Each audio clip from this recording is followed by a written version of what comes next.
Quran surah kedua Al-Baqarah ayat 183. Ya ayyuhalladzina amanu kutiba alaikumus syiyam kama kutiba alal ladzina min qablikum la'allakum tattaqun. Iman dulu, puasa, akhirnya takwa. Nah, setelah lulus puasa, kita perbaiki, kita tingkatkan, semakin serius, semakin benar karena dilatih terus. Nah, yang benar, yang serius itu bahasa Arabnya haq. Ya, kalau dikaitkan dengan takwa, haqqa tuqati.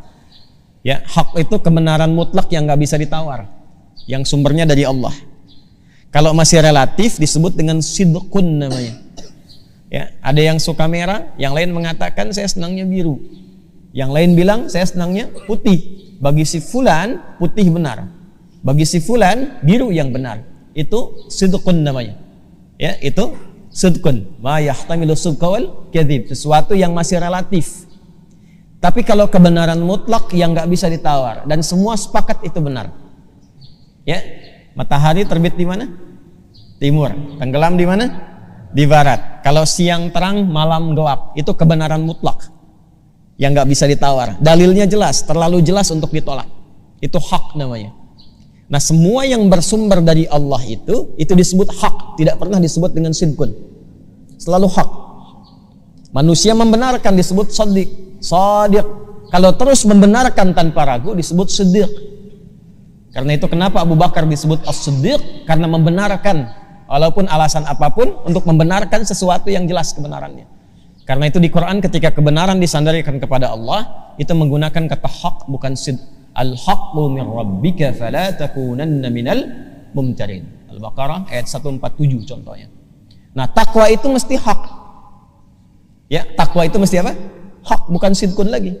Karena itu kalimat Qur'annya, firman Allahnya, ya ayyuhalladzina amanu taqullaha haqqa tuqatih. Jadi kalau ingin bertakwa, lakukan karena Allah.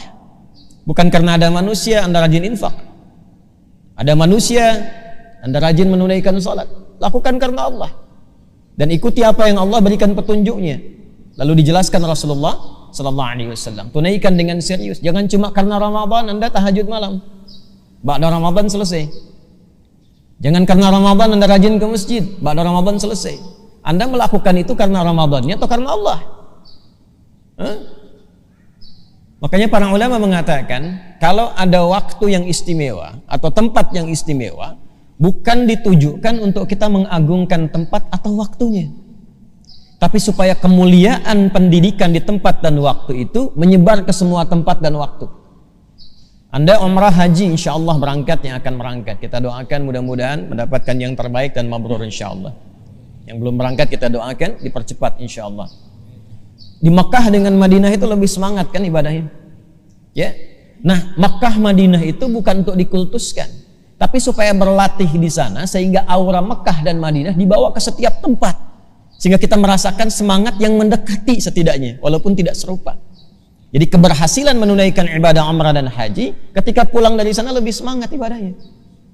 Sama dengan Ramadan. Kalau Ramadan waktunya dibelikan Ramadan itu bukan sekedar kita untuk memfokuskan berlatih meningkatkan saat Ramadan, itu betul bagus. Tapi keberhasilan orang yang selesai dengan Ramadan adalah ketika dia membawa aura Ramadan ke setiap waktu walaupun suasananya tidak serupa. Walaupun kuantitasnya tidak sama, tapi dia membawa suasana itu sehingga dapat percikannya. Malam masih senang tahajud, walaupun mungkin rakaatnya tidak sampai 23, tidak sampai ke 11 misalnya. Masih mau baca Quran walaupun sebulan khatamnya mungkin tidak sebanyak saat Ramadan. Itulah hak. Lakukan karena Allah, bukan karena waktunya, bukan karena tempatnya. Dan konsisten jaga itu sampai wafat. Wala tamutunna illa wa antum muslimun. Orang yang bisa mengerjakan itu insya Allah selamat hidupnya sampai dia kembali kepada Allah membawa hati yang bening.